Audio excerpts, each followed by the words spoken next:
Hey, welcome back, friends. This week, I have a product review for you. Oh my gosh, yes.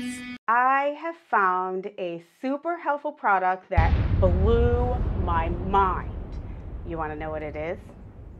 Well, you know you got to stick around. I'm Nye with Ellie and Mac. Come along, friends.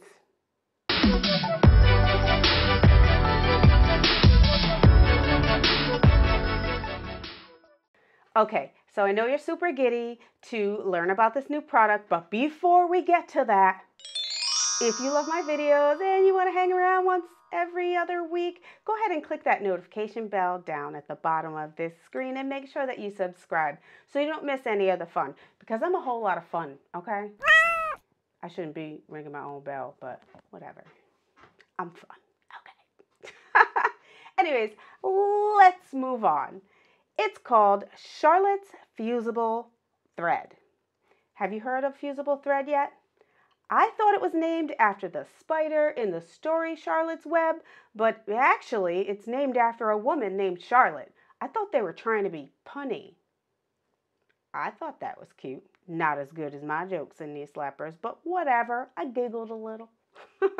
This thread is composed of a nylon web that turns into a glue when you iron it. And what it does is it releases the regular thread from the fabric and it leaves no trace of stitches.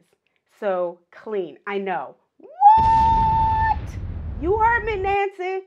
That's what I said. That's how it works. It's pretty fabulous. And I'm stoked by this product and I'm so glad I get to bring it to you this week. Okay, let's talk specs. This thread will melt at 106 degrees, which is like a medium iron, or 228 degrees Celsius. It has more uses than a Swiss Army knife on a camping trip, and I don't like camping. Okay, quick aside, it's not that I hate camping, it's just that, look, I spent a decade in the Army. I really have zero motivation to rekindle my love for sleeping on the ground. I found mine on Superior Thread's website, but it can also be found on Amazon, cheaper, because if you have Amazon Prime, you don't gotta pay shipping. Oh gosh! I'm gonna go ahead and show you some demos. Winding the bobbin. Fusible thread can be wound onto your bobbin the same way that you would use regular thread. So you just thread it, loop it, press go. It's pretty easy. And there you are. Hemming with a zigzag stitch. All you need to do is put the fusible web into your bobbin. Press your hem the way that you would like for it to go. Make sure that whichever part of your hem needs to be sticky is actually the part that has the bobbin thread.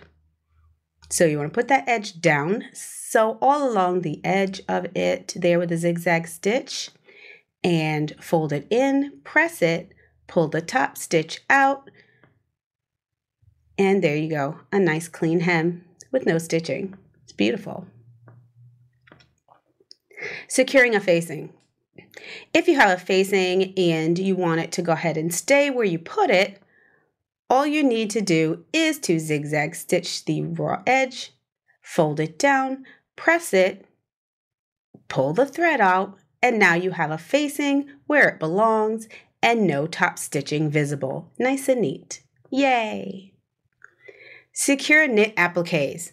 To secure a knit applique, all you need to do is make sure you have fusible thread in your bobbin and regular thread on the top. Go ahead and zigzag around the applique. Place the applique onto the fabric, press it, and once your fusible thread releases your top stitch, pull that thread out, and there you go. You may have to press it again if for some reason the pressing did not stay in place. That's fine. Go ahead and touch it up with another iron press, and you're all good to go. Sewing a woven applique is going to be the exact same process as doing it with knits. Zigzag stitch around the edge, press it, remove your top stitch, and then you will have a nice applique. If your edges are frayed, then of course you would finish around, but I just wanted you to see what it was like and how it worked. Easy zipper with no pins. Make sure you baste your two fabrics together, right sides facing, and iron the seam allowances open. You want to sew a zigzag stitch along those seam allowances, making sure that your fusible thread is on the wrong side. Place that fabric, line it up with that basting stitch, and press that zigzag. You can remove your zigzag top stitch once you have pressed it, and then go ahead and do a straight stitch up both sides of your zipper. You want to seam rip that little basting stitch down the middle, and then you have a functional zipper. How easy was that? I mean, so easy. And I hate zippers. I know a lot of us do. But there you go. Simple. Yay! Hemming with the serger. You can use this thread in your upper or lower loopers. Just make sure whichever one you choose to put it in, that it's going to be the side that you actually want to fuse, because it is going to melt and release the rest of the thread on that serge. So there we go. We just fold that hem and remove the top stitch, and then we have a nice clean hem. Invisible understitching. I hate understitching, but if you sew a zigzag stitch on your seam allowance, you can go ahead and press that understitch instead, and it will stay where you put it. How's that for fancy? Look at that. Inside, outside. Open up that fabric. Go ahead and press that seam allowance to the inside where it belongs, and then you have a nice and neat stick, and it's not going to go anywhere. That's pretty easy and pretty awesome, isn't it? I was pretty stoked. I could do it 1,000 times. Psych! Easy binding. Here, what you want to do is you want to zigzag your fabrics together and make sure your fusible thread is on the right side of the fabric, so that when you fold your binding and press it down, it sticks exactly where it's supposed to. And then you can top stitch it, because you know the back and the front of your binding is perfect. Crispy pleats with 0 pins. Yes! Here, you just want to sew to the left of your pleat lines. It's pretty easy. You want to make sure you have your fusible thread on the right side of your fabric, and make sure you trim your edges, because we don't want those to stick. Go ahead and fold your pleats, iron them, and voila, done. Isn't that awesome? I love it. All right, now here are some tips for using this fusible thread. First tip, do not iron over it. If you iron over it, you are going to cry sad Oprah tears in the corner, because now your iron is going to be covered in some sticky icky, and not the good kind, okay? Be sure to mark your bobbin. If you don't mark your bobbin, you may end up actually using this thread as a regular thread, and that is not going to be good. Try to use it in combination with different threads. Some cotton threads can actually bind with the fusible web and cause it to stick, and then you can't pull the thread off anymore. So try to get one that's a little bit slippery, maybe like a polyester blend. Double check the side of the fabric with the fusible thread. Look twice, iron once. Am I right?